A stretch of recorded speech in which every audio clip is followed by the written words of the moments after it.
Hello friends, कैसे हो आप सब। आज की हमारी कहानी है मेंढक का राजा और सांप। बहुत समय पहले की बात है। एक शांत और सुंदर तालाब में बहुत सारे मेंढक रहते थे। तालाब हरा भरा था, चारों तरफ कमल के फूल खिले थे और पानी बिल्कुल साफ था। सभी मेंढक मिलजुल कर रहते थे और खुश थे। लेकिन जैसे जैसे समय बीतता गया, कुछ मेंढकों के मन में एक अजीब विचार आया। एक दिन कुछ बड़े मेंढकों ने आपस में बात की, हमारा कोई राजा क्यों नहीं है? अगर हमारा भी कोई राजा होता तो हम और भी अच्छे रह सकते थे।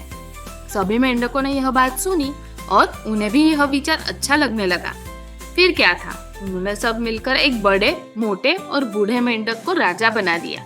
अब वह मेंढक राजा बन गया। शुरू में राजा मेंढक सबकी बात सुनता था, न्याय करता था और तालाब में शांति बनाए रखता था। लेकिन कुछ समय बाद वह आलसी और घमंडी हो गया। उसे लगता था कि वह सबका मालिक है। वह दिन भर कमल के पत्ते पर बैठा रहता, आदेश देता और कुछ नहीं करता। धीरे धीरे तालाब का माहौल बिगड़ने लगा। बाकी मेंढक दुखी हो गए। वे सोचने लगे कि हमने राजा बनाकर गलती की। फिर एक चालाक मेंढक ने कहा, हमें एक असली और शक्तिशाली राजा चाहिए, जो डरावना हो, ताकतवर हो और सबको अनुशासन में रखे। उसने जंगल में जाकर सांप को बुला लिया और कहा, हमारे तालाब में आओ, हम तुम्हें राजा बनाएंगे। सांप ने यह सुना तो उसकी आंखें चमक उठी। वह बहुत खुश हुआ। उसने सोचा, वाह, बिना मेहनत के खाना मिलेगा। रोज एक मेंढक खाऊंगा और कोई कुछ नहीं कहेगा। सांप तालाब में आया और राजा बन गया।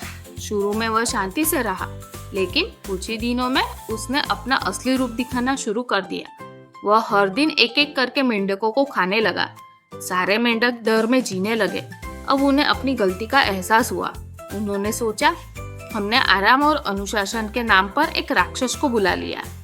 अब वे फिर से मिलकर उसी पुराने मोटे लेकिन शांत राजा मेंढक के पास गए और माफी मांगी। राजा जी, हमें माफ कर दो। हमने सांप को बुलाकर बहुत बड़ी गलती की। कृपया हमें बचाओ। राजा मेंढक ने बहुत समझदारी से काम लिया। उसने जंगल के उल्लू से मदद मांगी।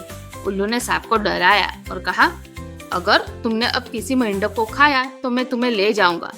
सांप डर गया और तालाब छोड़कर भाग गया।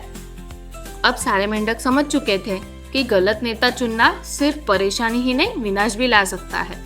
तो फ्रेंड्स, हमें इस कहानी से ये सीखा कि गलत नेता चुनना अपने लिए मुसीबत बुलाना है। हमें सोच समझकर नेतृत्व चुनना चाहिए। तो फ्रेंड्स, आपको ये कहानी कैसी लगी? कहानी अच्छी लगे तो लाइक, शेयर और सब्सक्राइब जरूर करें। Have a good day.